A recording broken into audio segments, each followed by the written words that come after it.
sa gnoma velénva ilimate, va, susretanu sarasala pile druga velala lume, na unkve lonava unkve obrazanu navisha Etherica Sylvaeron. In a place where epic expanses intertwine with scientific imagination, we'll encounter races from other planets, both good and evil, and peer into the higher etheric energies that permeate our material universe.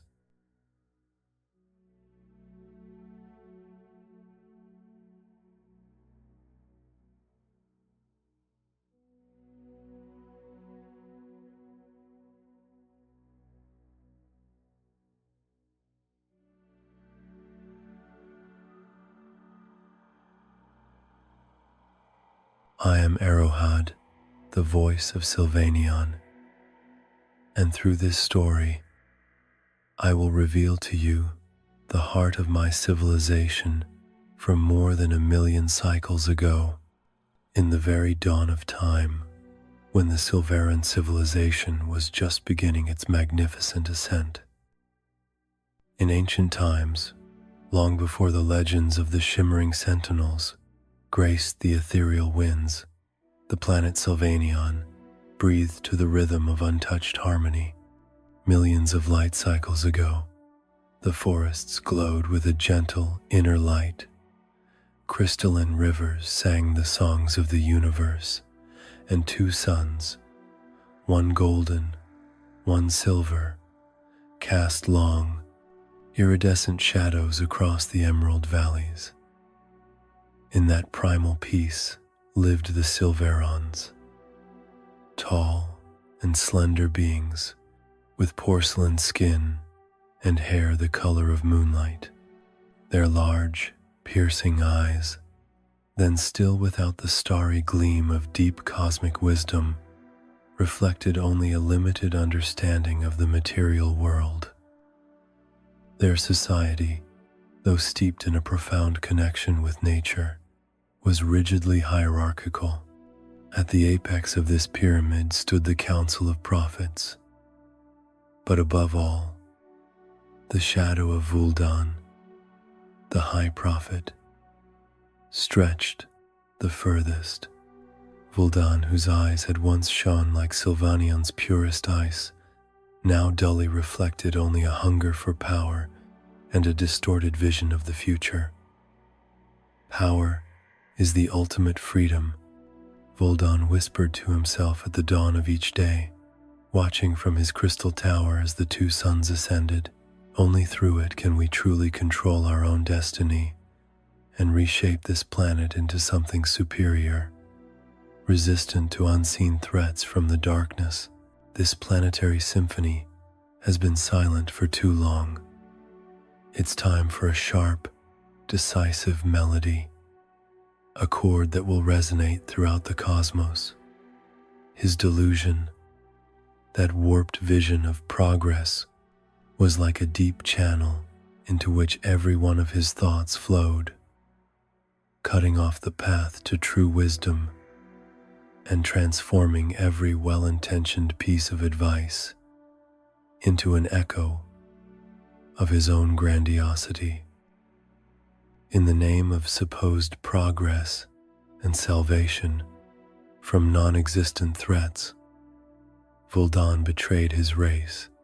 His words crept into the minds of the Sylvaerons like a poisonous whisper through their rudimentary telepathic network, promising greater brilliance and security, while secretly forging plans with forces from beyond Sylvaneon.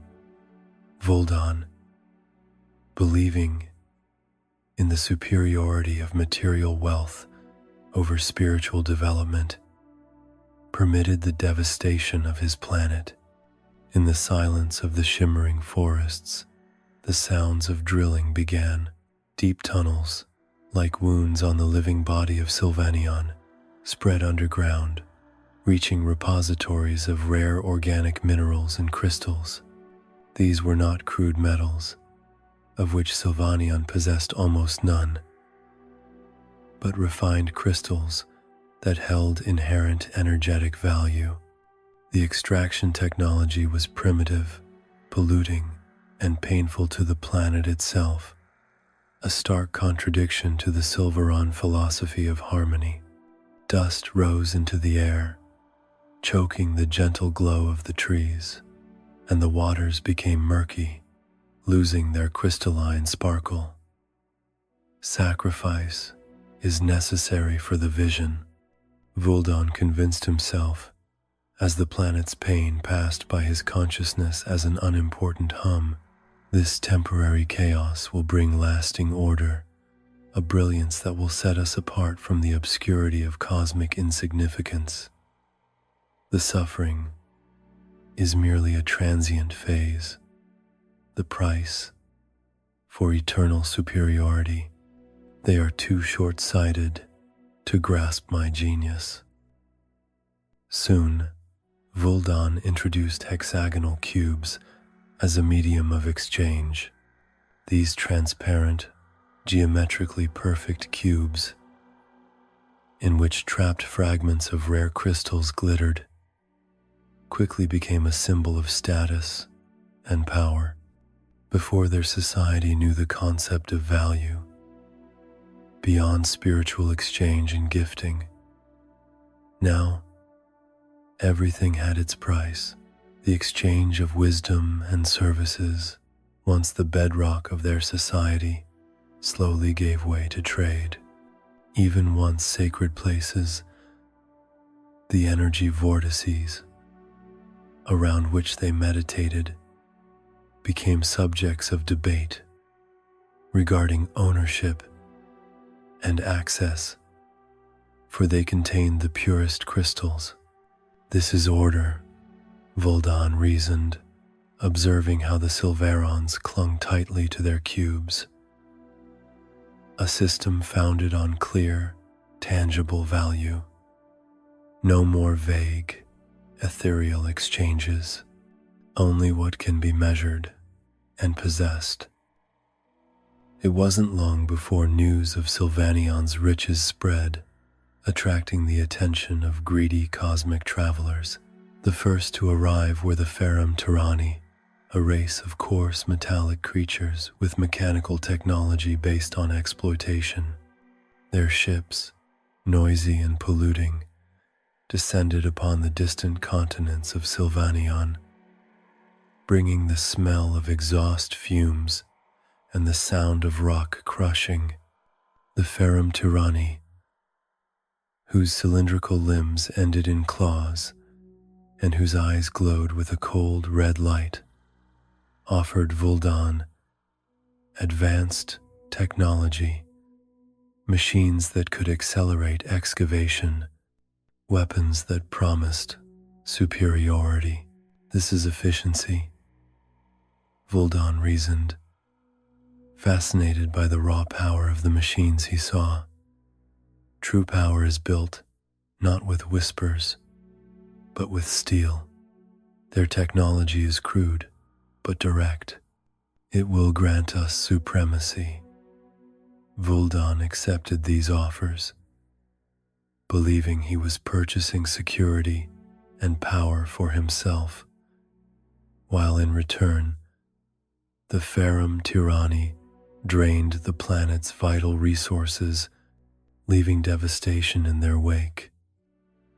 Each day brought new scars to Sylvaneon's face, and Vuldan saw these scars as signs of progress, necessary sacrifices on the path to a grandiose future.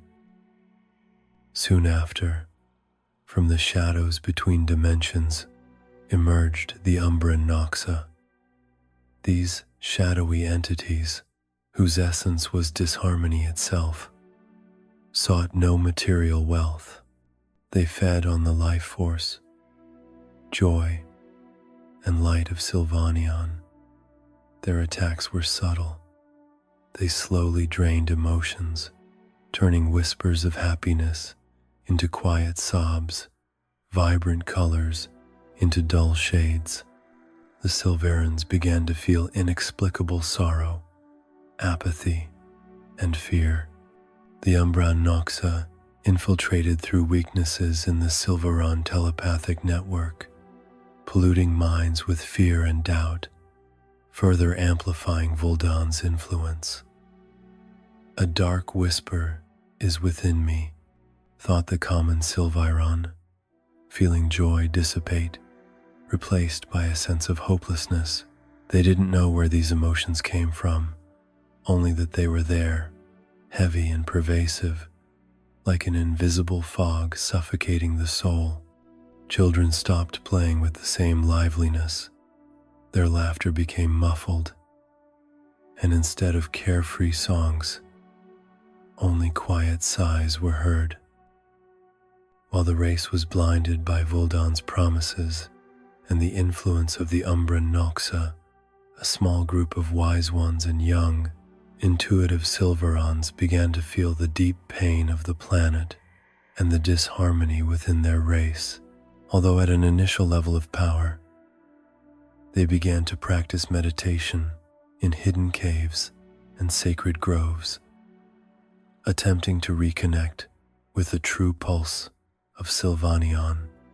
Their collective consciousness, though burdened by Vuldan's manipulation, began to create small pockets of resistance. These pockets were like tiny shimmering sparks in a sea of darkness, almost imperceptible, yet unextinguished. Every whisper, every quiet meditation was an act of defiance that sent waves of truth through the ether. Through basic telepathy, these rebels began to communicate in secret, sharing their fears and insights. They could not directly expose Vuldan's deception, as they would be immediately identified. Every careless thought is an arrow to the heart of our resistance, warned a wise one named Kalen, whose eyes bore the weight of hundreds of cycles, but whose spirit remained unyielding. His voice, quiet yet imbued with ancient wisdom, instilled caution and strategy in the young, intuitive minds. The young, such as Lyrian, with his silver eyes, began to experience lower-tier astral journeys. In these experiences, they encountered incomprehensible entities from the higher etheric energy, whose messages were fragmented and strange. They didn't understand their language, but they pieced them together like cubes, trying to make sense of the abstract visions and feelings that passed through them. These messages were often warnings of Vuldan's betrayal and the dark future that awaited them. Lyrian, in one vision, saw hexagonal cubes vanish into a dark cloud and trees turn to dust. He felt the weight of that vision in every fiber of his being, but also a hint of a solution, like a faint reflection in water, a hint of a deeper truth that revealed itself only to those prepared to embrace it. Psychic healing became essential. The wise ones used their limited powers to alleviate the mental and physical suffering caused by the presence of the Umbran Noxa and the arduous labor under the Ferrum tyranny. Often, with the aid of power staves, they amplified their meditation and telepathy, attempting to penetrate the mental fog Vuldan had created. These power staves, elegantly crafted from shimmering wood with embedded crystals, were not merely symbols but actual conduits of energy.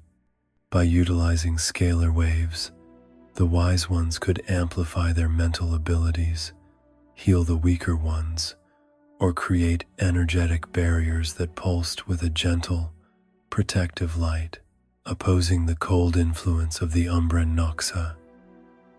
Their tools and weapons, also based on energy from the energy vortices and the two suns, were used for lifting heavy stones, shaping natural materials for shelters and defense. In moments of despair, the freedom fighters, those who had broken away from Vuldan's regime, were forced to use their staves for self-defense. Each pulsating energetic projectile fired carried the weight of internal conflict. They knew that this force was destructive, a force that was also eroding their planet through Vuldan's minds. Therefore, they used them with the utmost caution, only when avoiding conflict was impossible, aware that any imprudent use would further disrupt Sylvaeon's fragile balance and potentially compromise their own nature. Furthermore, for swift transport, the Sylvaerons had long used energy discs. These thin, shimmering discs could be manifested by thought, stood upon, and floated above the ground, controlled by mental command. This was a vital part of their culture, and an indicator that, despite Vuldan's dark influence, the true technological ingenuity of the Sylvaerons had never completely died out. It had merely been suppressed and perverted. These discs, once used for carefree flights through the forests, now became indispensable for secret meetings and reconnaissance, crucial for evading Ferrum Tyranni patrols and relaying vital information. The first signs of resistance awakening began to spread among those who felt the weight of their shackles. Arion, a young Sylvaeron, during routine excavation, instead of feeling joy at finding a precious crystal, felt a sharp pain from the very earth. His hand, when he touched the crystal, trembled, and he felt the planet's silent suffering, something Vuldan's regime had suppressed for cycles. At that moment, a mental whisper, barely audible but full of sorrow, reached him. The earth screams, awaken. That whisper, like an echo of a forgotten song, resonated deep within his soul, rousing dormant memories of symbiosis with Sylvaeon. It was the beginning of his doubt, and his subsequent joining of the resistance. Deep within the heart of the shimmering forests, in a cave whose walls pulsed with a gentle inner light, a small group of rebels gathered. These were wise ones, whose wrinkles bore witness to hundreds of cycles spent in contemplation and learning, and young men and women whose intuition was sharper than an obsidian blade. Arion, still shaken by the experience in the mine, sat in the shadows, listening to the hushed voices.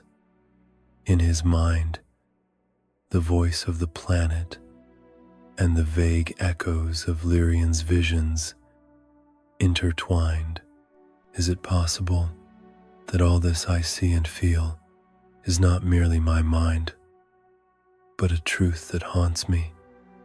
My feelings are not a betrayal, but a calling, he wondered, struggling with the doubt that Vuldan's propaganda relentlessly sowed. I feel the tightening grip of darkness, whispered Nyana, a prophetess whose eyes held the color of the setting silver Sunday. Her voice was imbued with the quietness that came with deep introspection, yet also with urgency. The Umbran Noxa are closer to our minds than ever. Vuldan's greed opens the gates to them, not just physically, but energetically, creating fissures in our collective protection. Her words were not an accusation, but a statement of inevitable truth unfolding before their ethereal eyes. Kaelin, one of the eldest wise ones, whose hands trembled but whose mind was clear as a mountain spring, nodded. Their hunger is insatiable. They feed on our fear, our discord. Vuldan has become their unwitting ally, sowing seeds of division among us.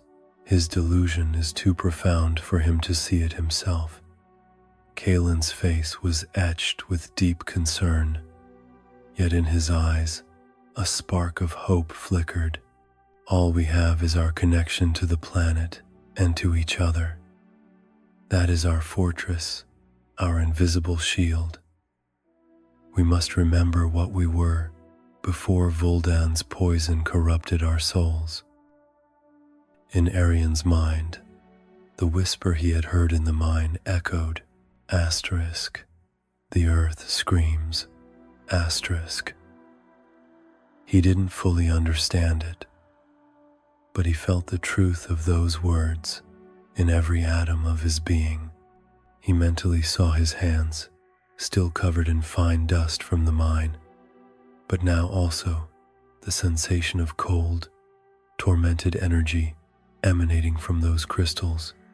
These crystals, for which Vuldan yearned so greatly, were connected to the planet's life force.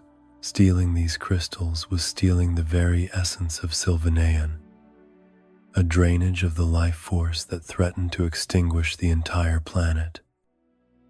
"We must act," said Lyrian, whose astral insights were becoming clearer. "The messages I receive, fragments of images and feelings, speak of destruction. I see darkness devouring the light of our forests. I hear the weeping of rivers, but I also see a path. I see light in the darkness, if we dare to follow it." His words were uncertain, but filled with genuine concern and newfound clarity.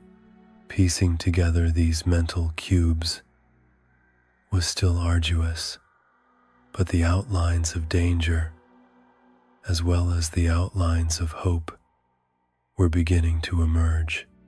The cubes are connecting, and the picture grows darker, Lyrian thought, feeling the pressure from both sides of reality.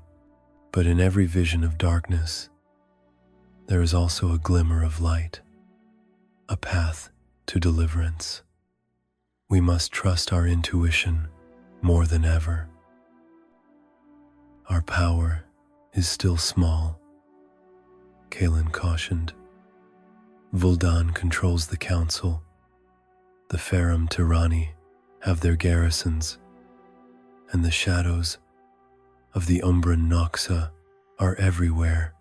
Direct confrontation would be suicide. We need wisdom, not impulsiveness.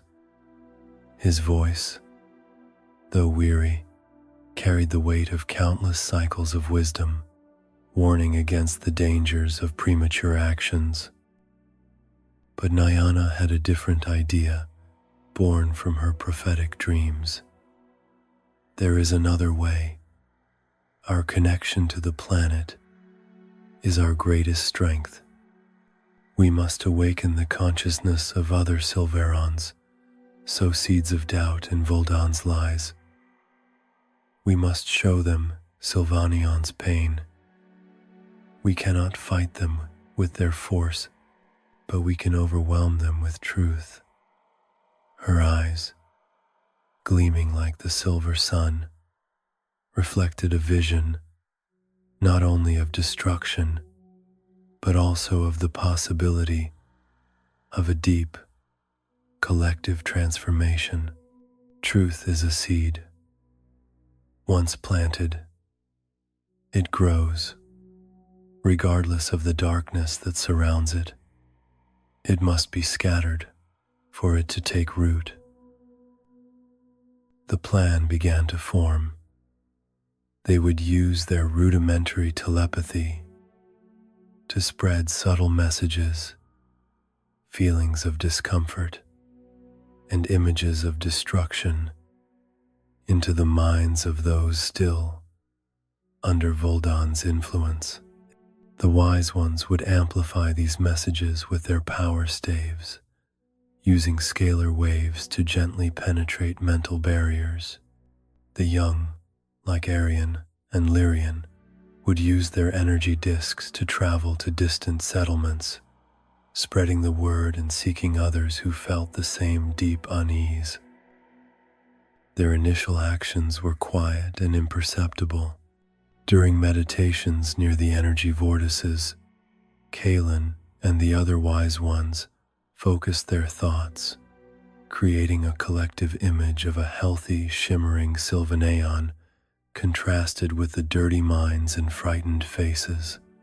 These mental images spread like ripples in a calm lake, touching the minds of Sylvaerons as they slept or meditated.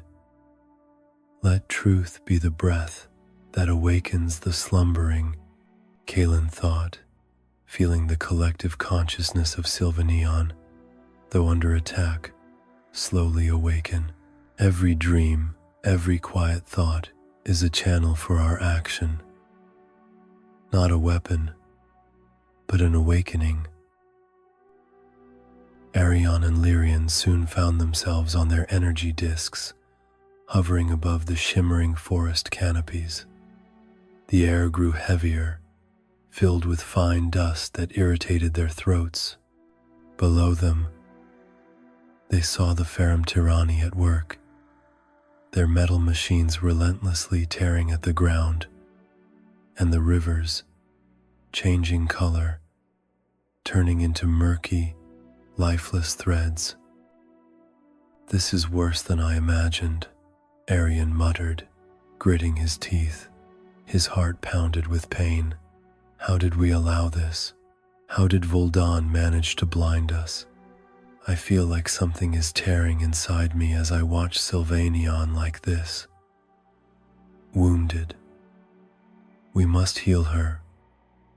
We must save her before it's too late. Every beat I hear is a blow to my being.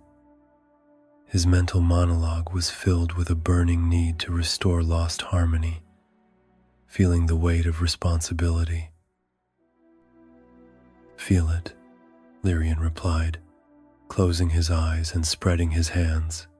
His voice was filled with deep empathy. "Feel the planet's pain. That is what we must convey to others. Her scream is our scream. We just need to amplify it for all to hear. We must show them that this darkness is creeping into their homes, into their dreams." His vision then flashed. The green flame of the planet's life was extinguishing, replaced by dark hexagonal cubes, multiplying and consuming everything, devouring light and life. That sight was a warning, but also fuel for their mission, giving them new resolve. Vision is the blade, and emotion is the strength that drives it, Lyrian thought, feeling understanding spread through his being, merging with the ethereal flow of information. In his chambers, surrounded by hexagonal cubes that glowed with a subdued light, Vuldan felt unease. He couldn't define it, but it was like a tiny thorn, constantly pricking him. His telepathic network, once under his complete control, now trembled, as if something was stirring in its depths. He couldn't discern clear thoughts, only fragments of doubt, images of destruction, and a strong sense of sorrow. His monologue was a mirror of rising paranoia. What is this? Some kind of shadow on my thoughts. Who dares to oppose me? Everyone is under my control. It must be them, those nostalgics, clinging to old principles. I will crush them before their quiet whisper turns into a roar. Their weakness threatens to destroy my vision. They are a disease I must eradicate without mercy. He gripped the power staff in his hand, feeling its crystals pulsate with cold energy. His mind furiously scoured the network, trying to locate the source of the disturbance, but the rebels were cautious, keeping their thoughts hidden behind walls of meditation and collective consciousness, like elusive shadows in the dark. Conflicts began to erupt on the fringes. Sylvaerons who began to doubt Vuldan's motives clashed with those who blindly believed him. These battles were not physical, but primarily mental. Words were weapons, and arguments were projectiles. The word is a sword, and thought is a shield, thought one of the conflicted Sylvaerons, feeling the mental pressure intensify as their telepathic connections intertwined in a conflict of ideas. But in some cases, frustration escalated into physical skirmishes, using improvised weapons and basic energy projections from staves. Deep in the tainted valley, near the mines, Terrace, a powerfully built Sylvaeron who had once been Vuldan's loyal follower, stood before a group of workers. His face, once relaxed, was now strained with deep exhaustion and a sorrow that was not solely his own. He felt the echo of the planet's pain, growing stronger with every blow of a metal machine. He confronted Zil, a fervent advocate of Vuldan's regime, whose rhetoric was filled with false promises. Zil, whose voice was sharp and piercing, often addressed the workers with promises of wealth and prosperity, holding a handful of shiny hexagonal cubes, as if they were amulets. "You speak nonsense, Taurus," Zil roared, shaking his fist, which sparkled with hexagonal cubes. His voice was sharp, vibrating with the strength given to him by his blind faith in Vuldan. "Prosperity, that is what was promised to us. Weak are those who cannot see beyond the mud and the old ways. You are an obstacle to progress, a relic of the past." His mental message was imbued with Vuldan's lies, amplified by the presence of the Umbran Noxa, attempting to break Taurus's will before he could speak. "Vuldan brings us prosperity. Just look at this brilliance. We all have more than ever. You are merely jealous." "The brilliance of destruction, Zil," Taurus replied calmly, yet with a firmness in his voice that surprised even himself. His words were not just sounds, but a telepathic transmission of feeling, images of a wounded land. "The earth is dying beneath our feet. Do you truly not feel the pain? Our forests are losing their light. Our rivers are polluted. Do you not see that our children are weaker and our elders quieter? Do you not see the shadows on their faces?" Taurus's mental message, imbued with images of dried up rivers and withered plants, attempted to pierce Zil's defenses, but met with stubborn resistance, like a wall of ancient stone. "His mind is chained by lies. I must find the key, a crack in his defense. I must show him the truth, for only truth can liberate him," Terrace thought, focusing his energy and will. "These are the lies of rebels. They want to drag us back to a dark age. They want us to be weak, to live in mud. They want to deprive us of brilliance and power." Zil was furious. He mentally tried to attack Terrace, sending him images of Vuldan's undeniable power and promised endless prosperity. These illusions were potent, But Terrace was open to the subtle messages of the wise ones. His mind, freed from Vuldan's deceptions, rejected the lies.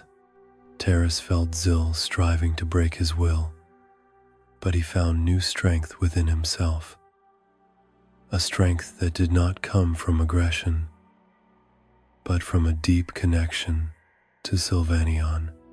It is not the strength of will that matters, but the purity of intention. Kaelin's voice whispered in his subconscious, encouraging him to remain focused on the truth. Frustrated by the mental block, Zil grabbed his energy staff, which hung from his belt. The crystals on it glowed crimson, reflecting his anger and frustration. If you are against Vuldan, then you are against me, and if you are against me, then you are a traitor. You will be broken, like all others who dare to oppose him. His voice was filled with menace, but Terrace saw a hint of panic in his eyes, a sign that Zil himself was not entirely sure of his role. Terrace did not want to fight. His inner voice whispered of harmony, of the senselessness of violence. But he could not allow Zil to win, for that would mean defeat for the awakening that was spreading. With a heavy sigh, he too activated his staff. A golden glow enveloped the wood, showing he was ready, albeit reluctantly. Two beams of subdued, yet dangerous energy shimmered in the air between them, reflecting the deep division that had gripped Sylvaeron. The other miners stepped back, watching the conflict in silence, their eyes reflecting doubt and fear, mixed with a nascent hope. The fight began. Zil fired a swift, bright projectile of crimson energy. His staff hissed, emitting a sound like screaming metal, as the energy shot towards Terrace. With malevolent precision, Terrace instinctively raised his staff, creating an ethereal energy shield. It wasn't a static shield, but a fluid barrier that rippled and deflected Zil's attack, absorbing his aggression and dispersing it into harmless sparks. The clash echoed through the valley, sending vibrations through the ground, as if the planet itself trembled from this conflict. Dust from the excavations rose from the impact, further clouding the air, creating a veil around the warring Sylvaerons. Terrace countered, attempting to direct a gentler, destabilizing wave of energy, not wishing to harm Zil, but merely to incapacitate him, to shatter his illusion. Intention is paramount, not to harm, but to awaken, not to destroy, but to heal, Terrace repeated to himself, focusing on the purity of his will and his love for Sylvaeon. Zil was faster, using his anger to amplify his strength.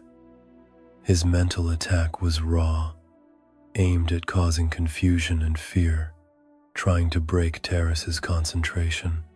Terrace felt a slight dizziness, but focused on his own calmer energy, using it as a shield, an anchor in the storm. The mental shields, developed by the wise ones, were built not only from mental strength but also from a deep connection to Sylvaeon, making them almost impenetrable to disharmonious energy, like an invisible armor of light. The metal shields of the Ferrum Tyranny machines in the distance glowed, reacting to the energy fluctuations. Their systems registered inexplicable energy spikes. It seemed even they noticed the rising tension. Their sensors were confused by the unpredictable vibrations of the telepathic conflicts.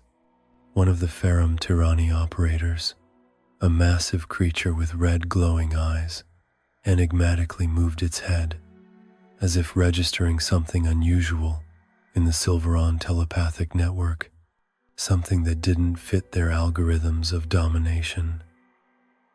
Anomaly, protocol deviation, evaluation required, resonated in its mechanical mind before it sent its report.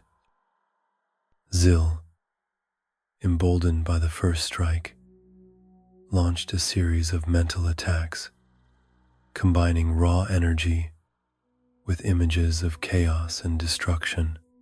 His staff glowed as he tried to breach Taurus's defense. "You must fall. There is no escape from my will. Your weakness will destroy you, as it will all those who do not see the truth." Zyl roared into Taurus's mind, feeling his rage intensify to the point of muscle clenching. Taurus, however, responded with more subtle, yet precise energetic maneuvers. His staff did not fire bright projectiles, but instead rotated, creating whirlpools of golden energy that deflected Zyl's attacks, transforming them into harmless spirals. He focused on dislocating Zyl's mental field, searching for cracks in his rigid belief in Vuldan, attempting to instill doubt in his rigid mental structure. Taurus's internal monologue was clear and focused. "I must not harm him. I must show him the truth. I must free him, for he too is a victim, though he doesn't know it. His aggression is merely a mask for his own fear."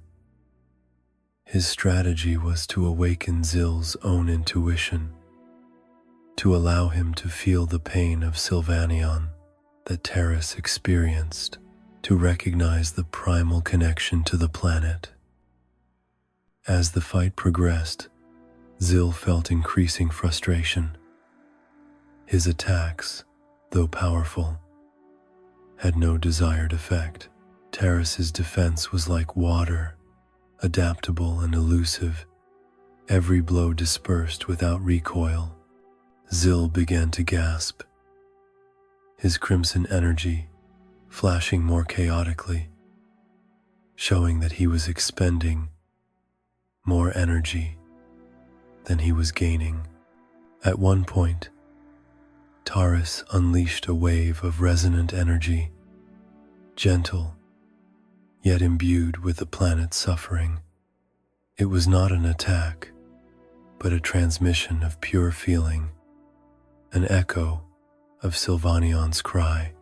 That wave broke through Zyl's mental barrier, and for a brief moment, he saw and felt what Taurus was trying to convey. A dying forest, a murky river, and the silent agony of crystals extracted from Sylvaneon's heart, a pain too real to ignore. Zyl collapsed to his knees, his staff falling from his hand, his eyes wide with shock and newfound realization. The silence in the valley grew heavier, filled not only with the clatter of Ferrum Tyranny machines, but also with the quietness that preceded awakening, a silence that carried the weight of shattered delusion. Lie. Lie. It was all a lie, echoed in Zyl's mind, as images of Vuldan's betrayal intertwined with visions of the wounded planet. His body trembled not from fear, but from the realization of the truth, a realization that overturned his entire world. Arion and Lyrian, on their energy discs, became invisible messengers of hope, skillfully evading Vuldan's patrols and the energy barriers erected by the Ferrum Tyranny. They flew low, just above the shimmering tree canopies that still breathed, then descended into secluded villages, where Vuldan's control was less rigid, where the echo of true harmony could still be felt. In each encounter, they carefully chose their words, not condemning but sharing their experiences and visions, conveying not just information but a profound sense of connection to the planet. They did not directly propagate rebellion, but instead focused their telepathy on awakening dormant empathy and connection to the planet, for they knew that true change must come from within. We cannot make them see, only feel. And when they feel, truth will find and guide them, Arian whispered to Lyrian as they prepared for a new telepathic incursion into the minds of the Sylvaerons, feeling the weight of every thought transmitted. Lyrian, using his astral experience, projected mental images, memories of golden mornings before the mines, of the scent of clean rivers, of the feel of crystalline soil beneath their feet. These visions intertwined with what he himself had experienced in the ethereal realms, with flashes of Lyriel dawn and messages of healing, giving them additional weight and authenticity. Arian, for his part, would emphasize the pain he felt when he touched the crystal, explaining how that crystal was a living thread of Sylvaneon, not merely an object of trade, but the essence of their collective soul. His voice, imbued with genuine sorrow, reached the hearts of those who listened, awakening long-forgotten feelings.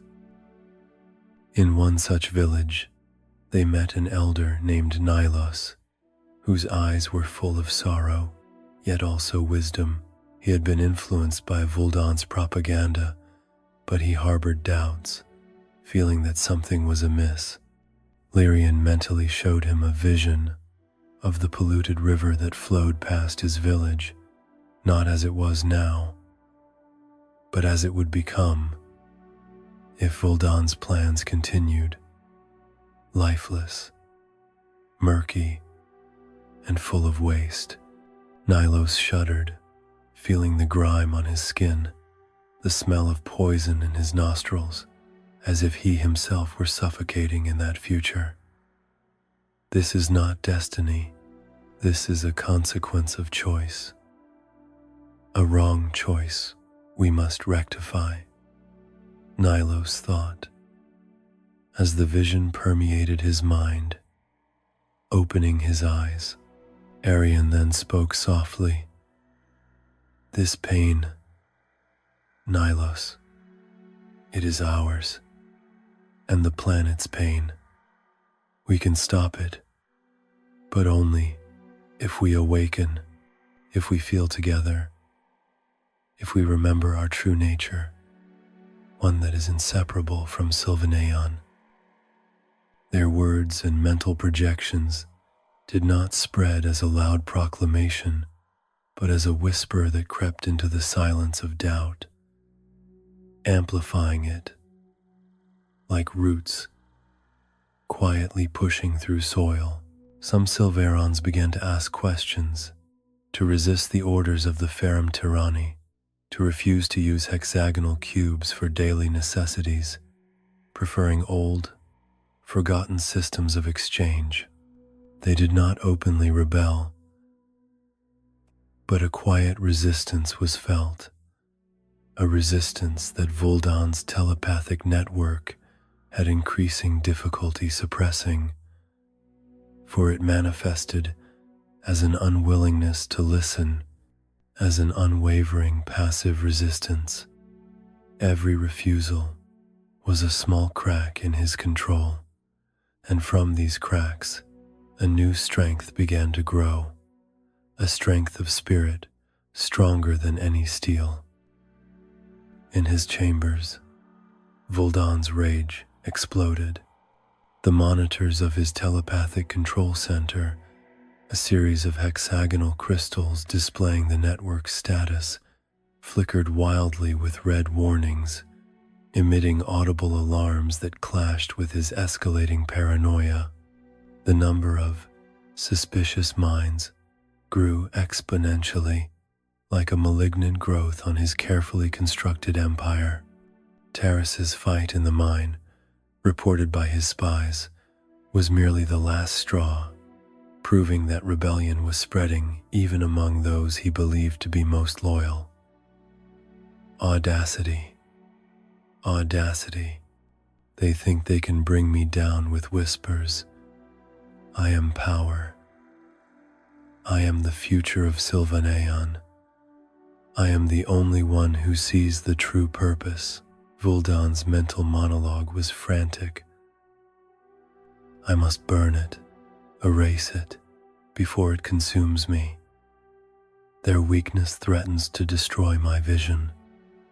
They are a disease I must eradicate. Without mercy, he felt his power, once so stable, now waver, like a tree in a storm, threatening to collapse and drag him into the abyss.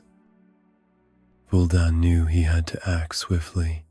He could not allow this contagion to spread, to undermine the foundations of his empire. He sent an urgent telepathic summons to the highest echelons of the Ferrum Tyranny commanders, using a tone that conveyed his growing desperation, yet also ruthless determination. My troops must act more decisively. We must quell every doubt. If necessary, use force. No more tolerance for disobedience. Let them see the consequences of their stubbornness. His voice, though telepathic, vibrated with menace, like the rumble of thunder before a storm. But this time, a hidden fear was also discernible within it. The Ferrum Tyranny commander, a being whose body was composed of dark, impenetrable metal, whose red optical sensors narrowed in assessment, simply replied, "Understood, Prophet. No more tolerance. Our protocols are clear." In the voice of the Ferrum Tyranny, there was no trace of emotion, only mechanical precision that instilled a false sense of security in Vuldan, a false sense of control over these cold, pragmatic allies. They had their own, darker plans, far more complex than simple resource exploitation. Our purpose is resource. His rage is fuel. His vision is our opportunity for deeper penetration. Weakness leads to openness, and openness to our domination resonated in the commander's mechanical mind, which saw Vuldan's weakness as its own advantage, a path to achieving its own hidden objectives. Vuldan then turned towards the invisible presences. He closed his eyes, concentrating on the ethereal currents, feeling the air in the chamber thicken with their presence. He felt the presence of the Umbran Noxa, their shadows twisting around him, feeding on his anger and fear, but simultaneously amplifying him, giving him the illusion of greater power. "Intensify your attacks," he whispered into the darkness. "Instill doubt. Drive them to despair. Let them turn against each other. Let their hope crumble to dust, never to recover. Let them know darkness without me." The Umbran Noxa did not respond with words, but with a wave of cold, dark energy that enveloped Vuldan, feeding his paranoia, but also enhancing his ability to manipulate, to infiltrate the most hidden corners of Sylvaeron minds. The implications of this connection became increasingly clear. Vuldan believed he controlled the Umbran Noxa, but in reality, he was becoming their conduit, their puppet, unknowingly spreading their influence, becoming a walking gateway for ethereal parasites. Naeana's prophecy about Vuldan's greed opening the gates to darkness was now fully unfolding. At that moment, Vuldan felt something new, something he had never experienced before. Through the depths of his telepathic network, he felt the echo of an ancient, unknown power. It was not raw strength, but something far more subtle, like the pulse of a star, millions of light cycles away. It was the vibration of the higher etheric energy, the same that Lyrian had touched in his astral journeys, but now stronger, more resonant, a vibration that penetrated all the barriers he had erected. What is this? I cannot control it. It is beyond my comprehension. It threatens to destroy everything I have built, everything I am, Vuldan whispered. His face twisted in a mixture of fear and fascination. He knew it was not from Sylvaeon, nor from the Ferrum Tyranni, nor from the Umbra Noxa. It was something ancient, something awakening, something that could threaten his carefully constructed empire.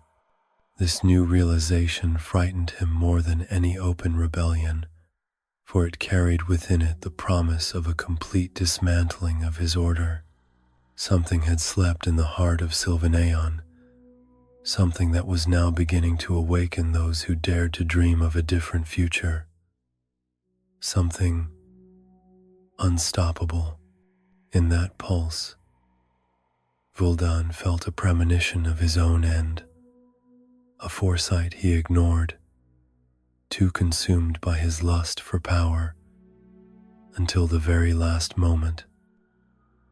As the awakening of resistance grew, Vuldan's paranoia reached its peak.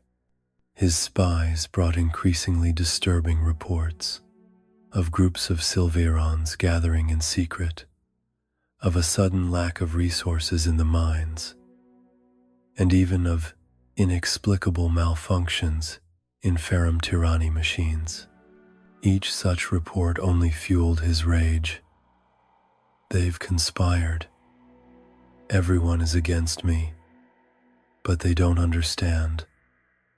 I am the only one who can save them from chaos, Vuldan thought, failing to grasp that chaos was precisely what he himself was bringing about. His connection with the Umbra Noxa deepened. The shadowy entities whispered ideas to him, instilled doubt in his closest advisors, even in his loyal followers. Vuldan began to isolate himself, increasingly trusting only his own dark visions and the promises of the Umbra Noxa. Their influence transformed him, making him not only evil, but also pathetically lonely, a slave to his own ambitions. At the same time, the Umbra Noxa intensified their attacks on the Sylvaerons themselves. These were not physical assaults, but psychic ones, subtle yet devastating. They created illusions, nightmares, and delusions that crept into the minds of sleepers. Sylvaerons awoke, tired, exhausted, with memories of horrors they could not describe. Trust among them began to wane. Friends started doubting each other, and families were torn apart under the pressure of the unseen enemy. Who truly is this neighbor of mine? Are they also infected with doubt? Or are they the source of what torments me? One Sylvaeron wondered as the darkness of the Umbran Noxa filled their mind. Nyana, with her prophetic visions, began to sense this new threat. Her visions were now filled with twisting shadows, attempting to infiltrate the light. She saw how the Umbran Noxa, using fissures in the Sylvaeron telepathic network, were slowly but surely spreading, infecting minds with fear and distrust. This isn't just Vuldan. This is something deeper, something that feeds on our discord. We must unite, otherwise we will perish from within. Nyana thought, feeling the urgency of the situation. Kalen, with the help of the other wise ones, intensified his work on psychic healing. They gathered Sylvaerons, suffering from these mental attacks, using their power staves to emit scalar waves of purification. These waves were like beams of light piercing through the darkness, shattering illusions and restoring mental clarity. However, the healing was exhausting, and the attacks were becoming more frequent. They realized that healing alone was not enough. They had to find a way to sever the source of the infection. Lyrian, guided by his visions and a sense of urgency, decided to deepen his astral journeys. He knew the risk was immense. It was not merely a journey through space, but through different dimensions, through the subtle layers of the higher etheric energy, where different rules applied, where unfathomable dangers lay hidden.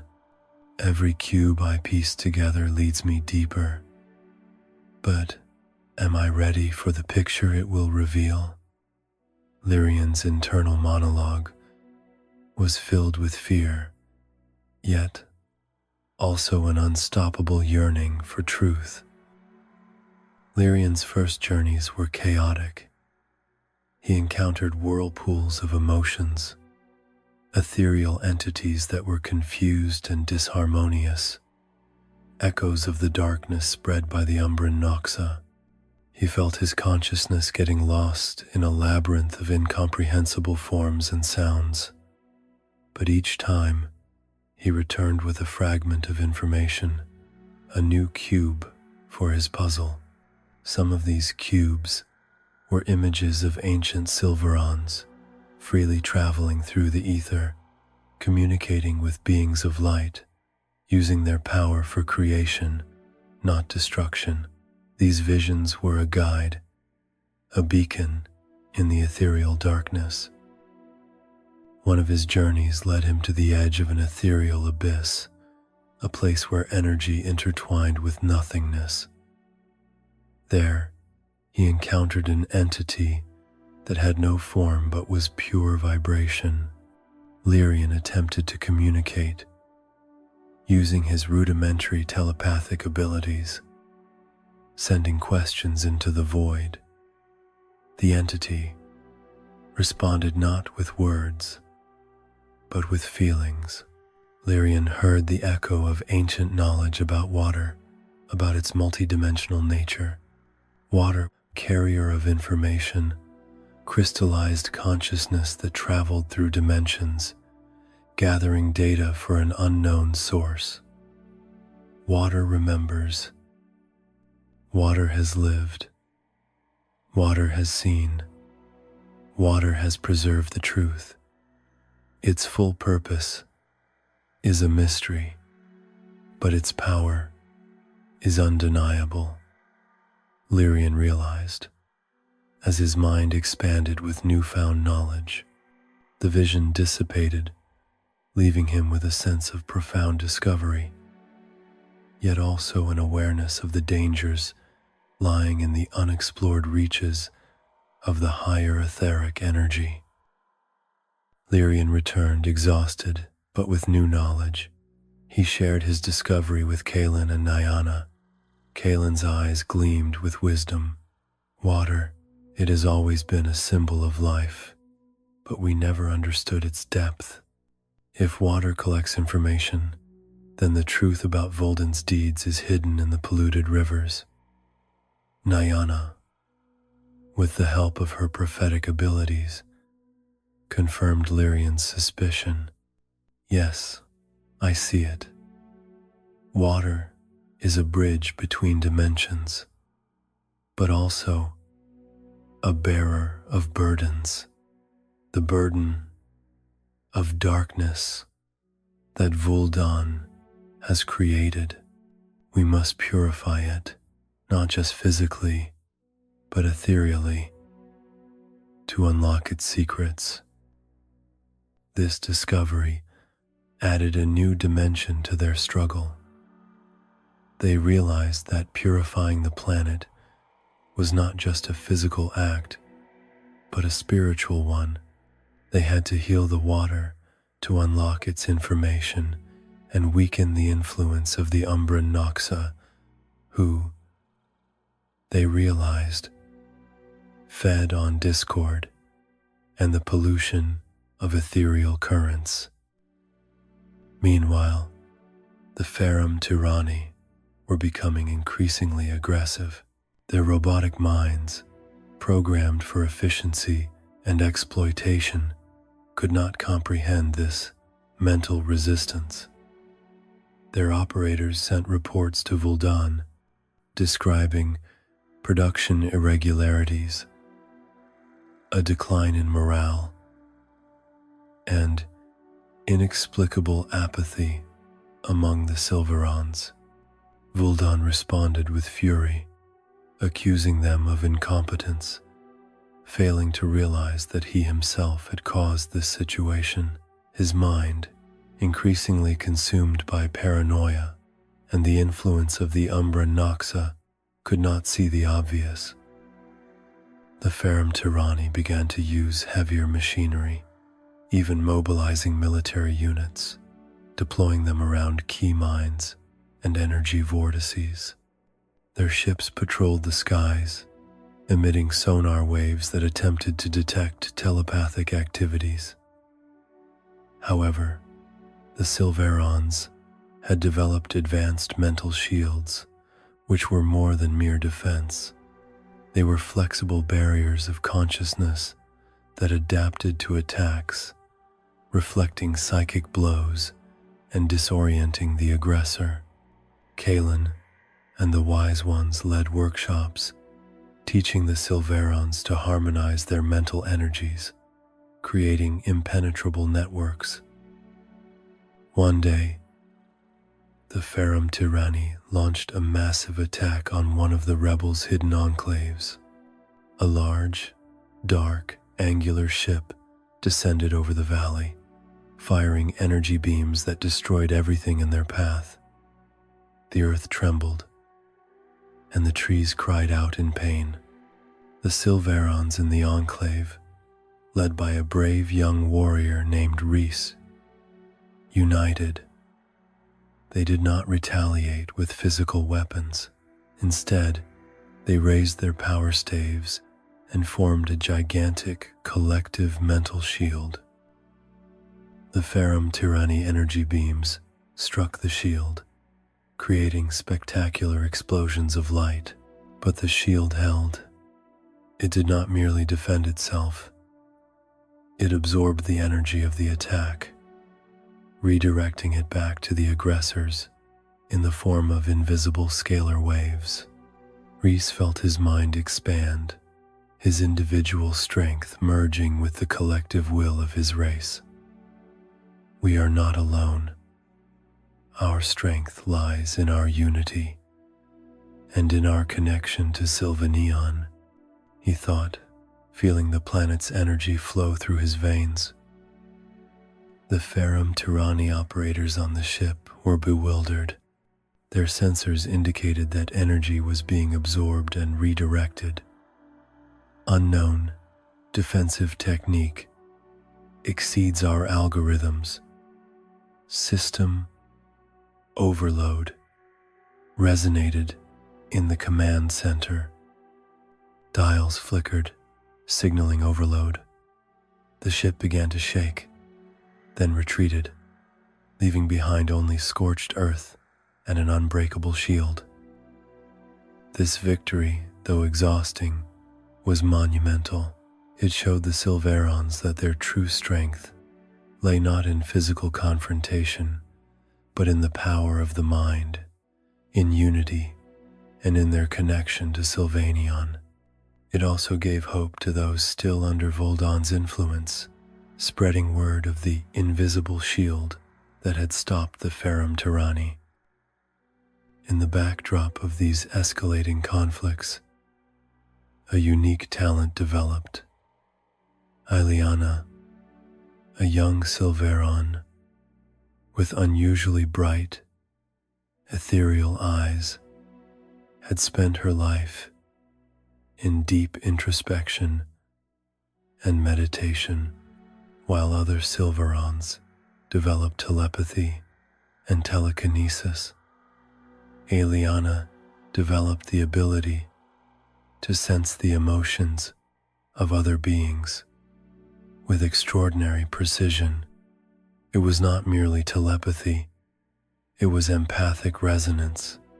She could feel fear, anger, illness, joy, even the most subtle nuances of feeling. Her ability also extended to recognizing shape-shifting beings. She felt a dissonance in their energy, an irregularity in their vibration, something that revealed they were not what they seemed. This ability became crucial for future intrigues and recognizing deceptions. Initially, Ileana struggled with the weight of all the emotions she felt.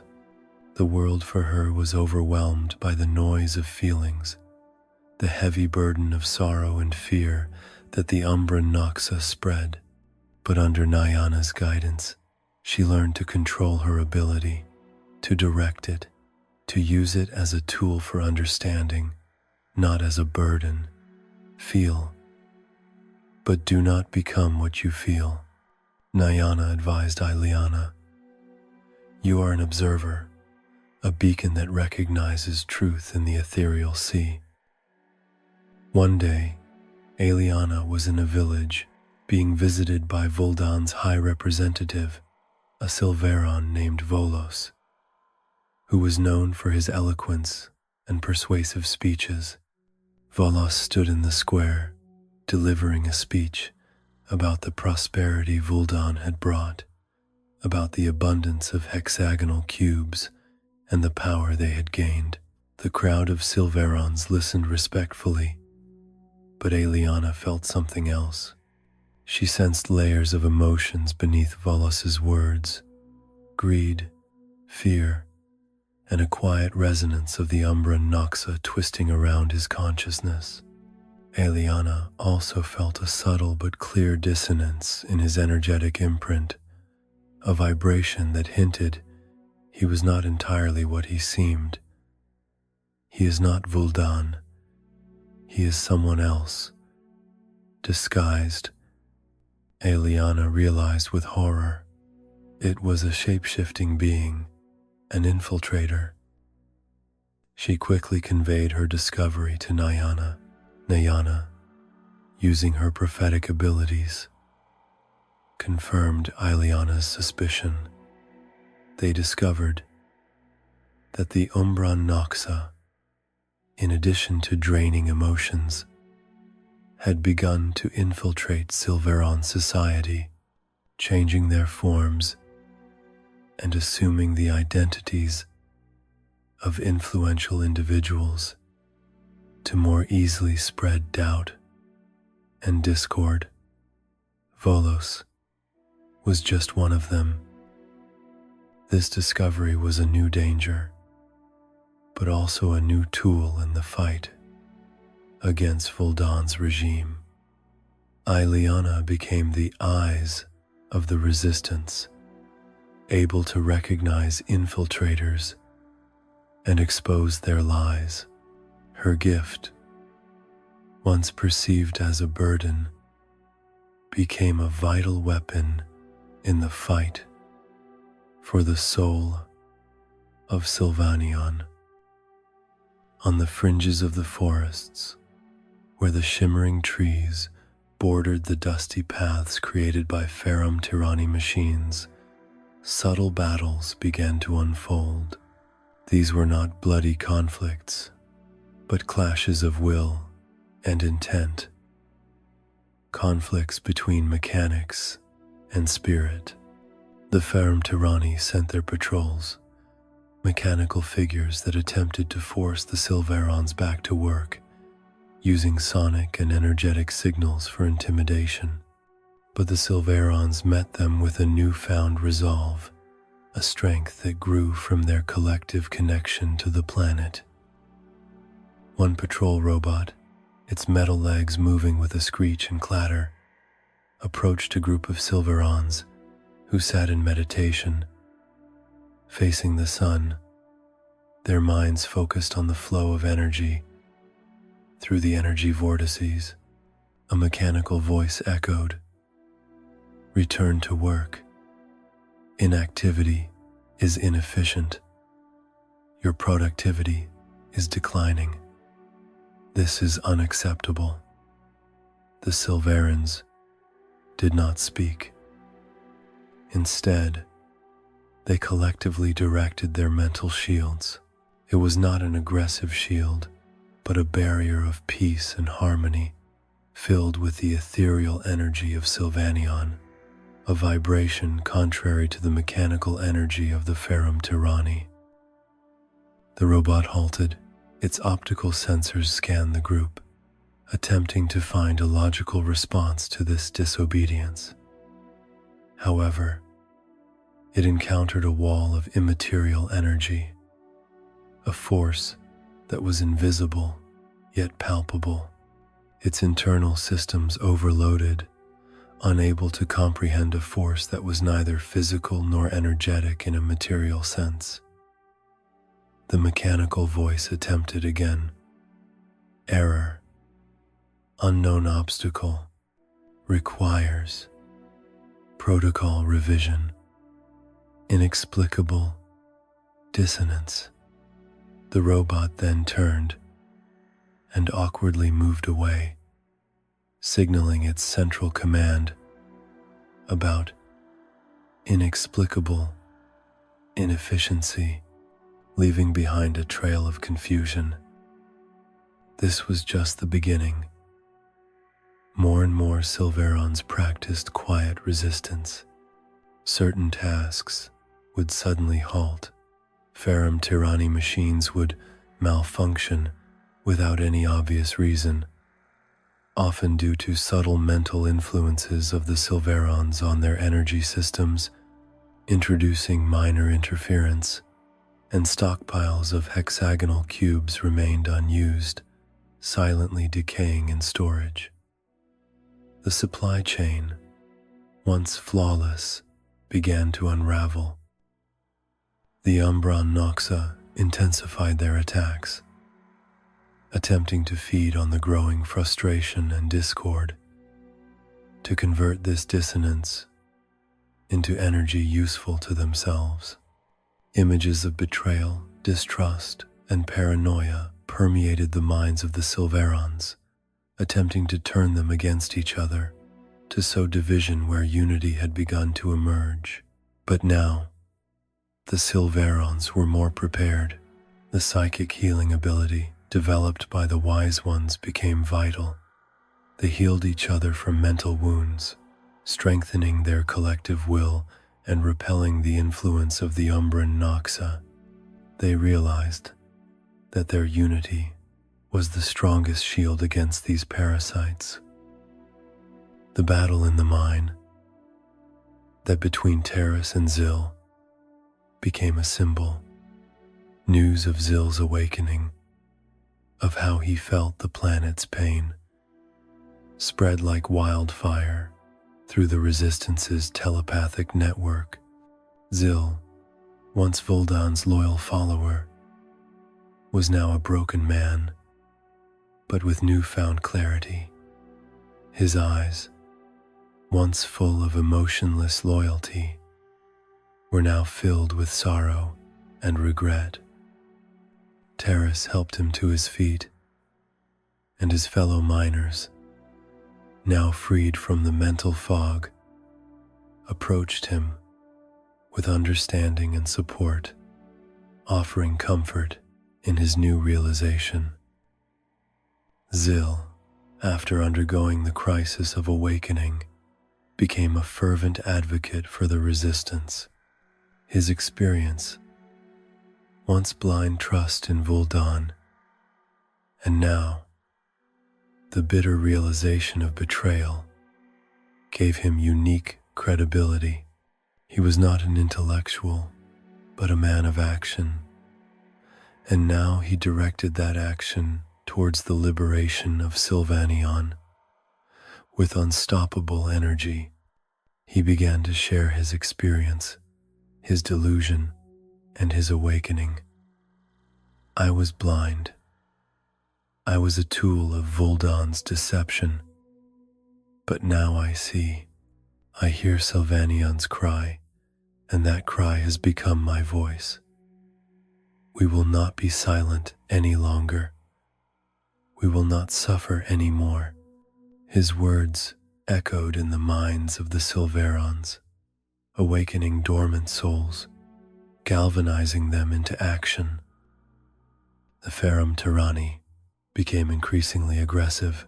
Their robotic minds could not comprehend this emotional rebellion, so they responded with the only language they knew: force. Their ships descended lower, emitting polluting gases, and their machines worked faster, tearing at the earth with even greater ferocity, as if trying to make up for lost time and resources. Vuldan, from his tower, gave increasingly drastic orders, feeling the ground slipping from beneath his feet. In the center of a forest clearing, surrounded by shimmering trees, a large group of Sylvaerons gathered. They had no weapons in the conventional sense, only their power staves and collective will.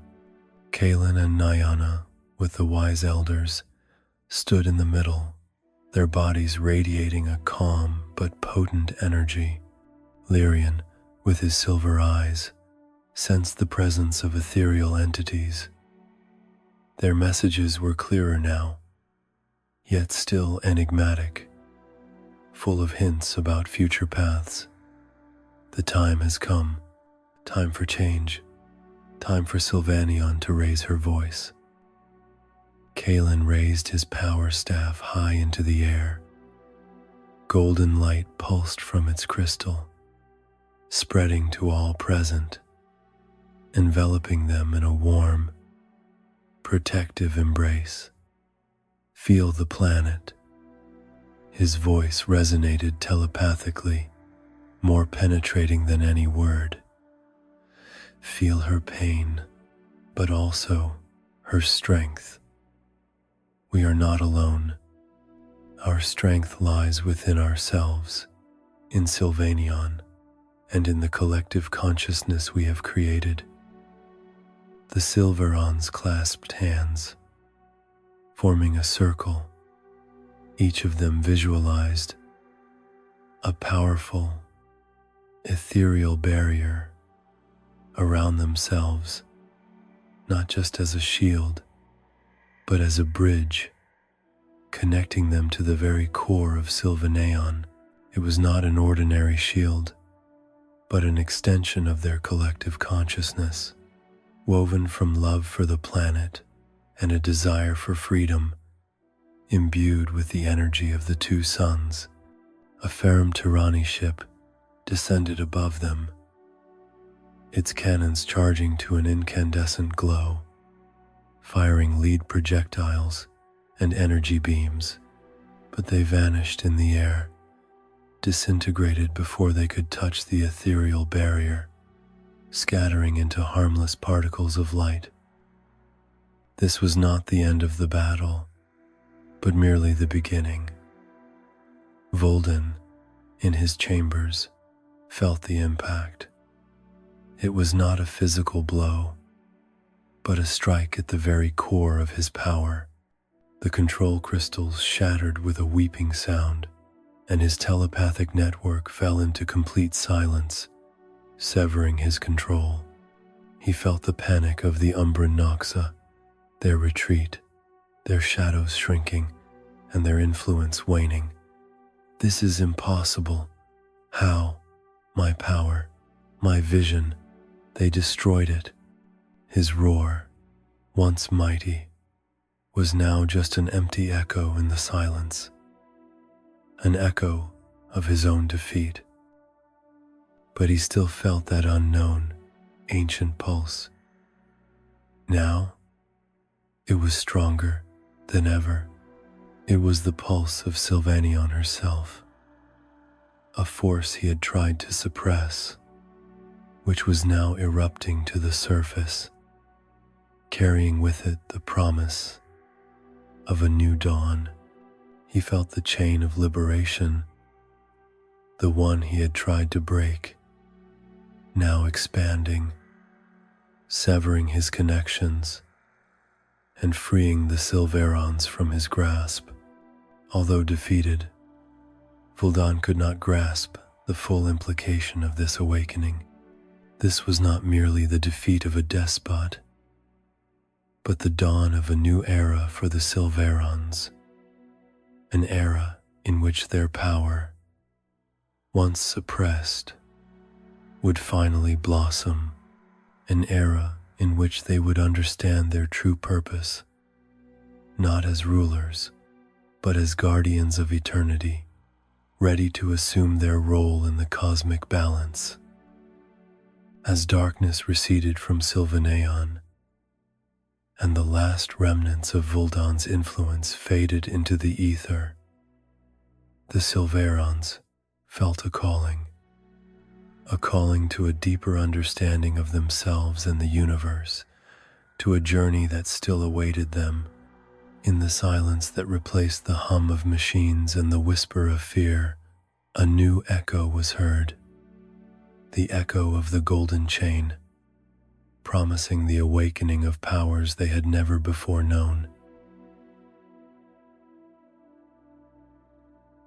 Spread the word about our civilization as far as possible, to everyone you know, so that all may hear and discover the wonders of the Sylvaerons. For the more you know about us, the closer will be the moment of our arrival.